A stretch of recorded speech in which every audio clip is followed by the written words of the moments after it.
ಕ್ರಿಸ್ತನಲ್ಲಿ ಪ್ರೀತಿಯುಳ್ಳ ಸಹೋದರರೇ ಮತ್ತು ಸಹೋದರಿಯರೇ, ನಿಮ್ಮೆಲ್ಲರಿಗೂ ಮುಂಜಾನೆಯ ವಂದನೆಗಳು. ಕ್ರಿಸ್ತನ ಜೀವಿತ ಪಾಠದ ಹೆಸರು ಪರ್ಣಶಾಲೆಗಳ ಹಬ್ಬ. ರೀಪ್ರಿನ್ಸ್ ಪುಟ 3508, ಪುಟದ ಸಂಖ್ಯೆ 225, 226. ಹಬ್ಬದ ಆ ಮಹಾದಿನ 7 ದಿನಗಳ ಹಬ್ಬದ ಕಡೆಯ ದಿನವನ್ನು ಮಹಾದಿನವೆಂದು ಕರೆಯಲಾಗುತ್ತಿತ್ತು. ಇದರಲ್ಲಿ ಹಬ್ಬದ ಆಚರಣೆಯ ಉಲ್ಲಾಸವು ತಾರಕಕ್ಕೆ ತಲುಪುತ್ತಿತ್ತು. ನಾವು ಮತ್ತೆ ಎಡರ್ಶಿಮ್ ಹಾಗೂ ಇತರರಿಂದ ಈ ಮುಂದಿನದನ್ನು ಆದುಕೊಂಡಿದ್ದೇವೆ.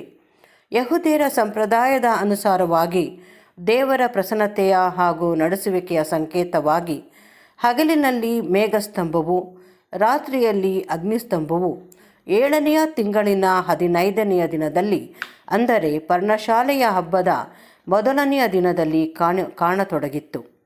ಆ ದಿನದಲ್ಲಿ ಮೋಶೆಯು ಬೆಟ್ಟದಿಂದ ಇಳಿದು ಬಂದು ಅವರ ಮಧ್ಯದಲ್ಲಿ ದೇವದರ್ಶನದ ಗುಡಾರವನ್ನು ಕಟ್ಟಬೇಕೆಂಬುದನ್ನು ಪ್ರಕಟಿಸಿದ್ದನು ಎಂಬುದಾಗಿ ಹೇಳಲ್ಪಟ್ಟಿರುವುದು. ಸೊಲೊಮೋನನ ದೇವಾಲಯದ ಪ್ರತಿಷ್ಠೆ ಹಾಗೂ ಅದರ ಮೇಲೆ ಶೆಕಿನಾ ಬೆಳಕು ಈ ಹಬ್ಬದಲ್ಲಿ ಇಳಿದು ಬಂದಿತ್ತೆಂಬುದನ್ನು ನಾವು ಗಮನಿಸಿರುವೆವು. ಹಬ್ಬದ ಕಡೆಯ ದಿನವು ಈ ಎಲ್ಲ ಸಾಂಕೇತಿಕವಾದವುಗಳ ಅತ್ಯಂತ ಮುಖ್ಯವಾದ ಘಟ್ಟವನ್ನು ತಲುಪುತ್ತಿತ್ತು. ಬೆಳಿಗ್ಗೆ ಉದಯ ಕಾಲದಲ್ಲಿ ಜನರ ಗುಂಪು ಒಂದು ಬಗೆಯ ಕಿತ್ತಳೆ ಹಣ್ಣನ್ನು ಎಡಗೈಯಲ್ಲಿ ಹಿಡಿದುಕೊಂಡು ಅದರ ಕೊಂಬೆಯನ್ನು ಬಲಗೈಯಲ್ಲಿ ಹಿಡಿದುಕೊಂಡು ಮೆರವಣಿಗೆಯಾಗಿ ಸಂಗೀತ ವಾದ್ಯದೊಡನೆ ದೇವಾಲಯದ ದಕ್ಷಿಣದಲ್ಲಿರುವ ಶಿಲೋವ ಕೊಳದಲ್ಲಿ ನೀರನ್ನು ತರಲು ಚಿನ್ನದ ಹೂಜಿಯನ್ನು ಹಿಡಿದಿರುವ ಯಾಜಕನ ನೇತೃತ್ವದಲ್ಲಿ ಹೊರಡುತ್ತಿತ್ತು. ಯಾಜಕನು ಚಿನ್ನದ ಹೂಜಿಯಲ್ಲಿ ನೀರನ್ನು ತುಂಬಿಕೊಂಡು ಅದನ್ನು ಜನರ ಘೋಷಗಳ ಹಾಗೂ ತುತ್ತೂರಿ ತಾಳ ವಾದ್ಯಗಳ ಶಬ್ದಗಳ ನಡುವೆ ದೇವಾಲಯದ ಅಂಗಳಕ್ಕೆ ಕೊಂಡು ತರುವನು. ಆ ಮೆರವಣಿಗೆಯ ಹಿಂದಿರುಗುವಿಕೆಯನ್ನು ಇತರ ಯಾಜಕರು ಬೆಳಗಿನ ಸಾಮಾನ್ಯ ನೈವೇದ್ಯದ ಆರಾಧನೆಯ ಕಡೆಯಲ್ಲಿ ಸರ್ವಾಂಗ ಹೋಮದ ಪಶುವಿನ ಭಾಗಗಳನ್ನು ಯಜ್ಞವೇದಿಯ ಮೇಲೆ ಇಡುವ ಸಮಯಕ್ಕೆ ಸರಿಯಾಗಿ ಹೊಂದಿಸಲಾಗಿರುತ್ತಿತ್ತು.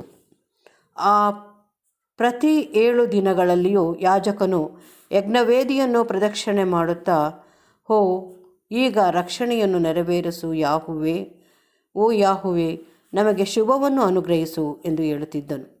ಆದರೆ ಆ 7ನೆಯ ದಿನ ಅವರು 7 ಪ್ರದಕ್ಷಿಣೆ ಹಾಕಿ ಯೆರಿಕೋ ಪಟ್ಟಣದ ಗೋಡೆಗಳು ಇಂಥದ್ದೇ ಸಂದರ್ಭದಲ್ಲಿ ಬಿದ್ದು ಹೋದದ್ದನ್ನು ನೆನೆಯುತ್ತಾ, ದೇವರು ನಡುವೆ ಬಂದು ಅನ್ಯಜಾತಿಗಳೆಂಬ ಗೋಡೆಯು ಯೆಹೋವನ ಮುಂದೆ ಬೀಳುವಂತಾಗಿ ಆತನ ಜನರ ಮುಂದೆ ಲೋಕವು ತೆರೆಯಲ್ಪಟ್ಟಂತಾಗಿ ಅವರು ಹೋಗಿ ಅದನ್ನು ಸ್ವಾಧೀನ ಮಾಡಿಕೊಳ್ಳುವುದನ್ನು ಅಪೇಕ್ಷಿಸುವವರಾಗಿದ್ದರು. ಚಿನ್ನದ ಆ ಹೂಜಿಯಲ್ಲಿ ತುಂಬಿದ ನೀರನ್ನು ಅನಂತರ ಯಜ್ಞವೇದಿಯ ಮೇಲೆ ಹೊಯ್ಯಲಾಗುತ್ತಿತ್ತು. ಈ ಆಚರಣೆಯು ಬಹು ಪ್ರಾಮುಖ್ಯವಾದುದೆಂದು ಪರಿಗಣಿಸಲ್ಪಟ್ಟು ಅದು ಸ್ಪಷ್ಟವಾಗಿ ಪವಿತ್ರಾತ್ಮವು ಸುರಿಸಲ್ಪಡುವುದಕ್ಕೆ ಸಂಕೇತವಾಗಿತ್ತು. ನೀರನ್ನು ಹೊಯ್ದು ಕೂಡಲೇ ಸ್ತುತಿಗೀತೆಗಳು ಹಾಡಲ್ಪಡುತ್ತಿದ್ದವು. ಇದು ಕೀರ್ತನೆ ಅಧ್ಯಾಯವನ್ನು ಒಳಗೊಂಡಿರುತ್ತಿತ್ತು.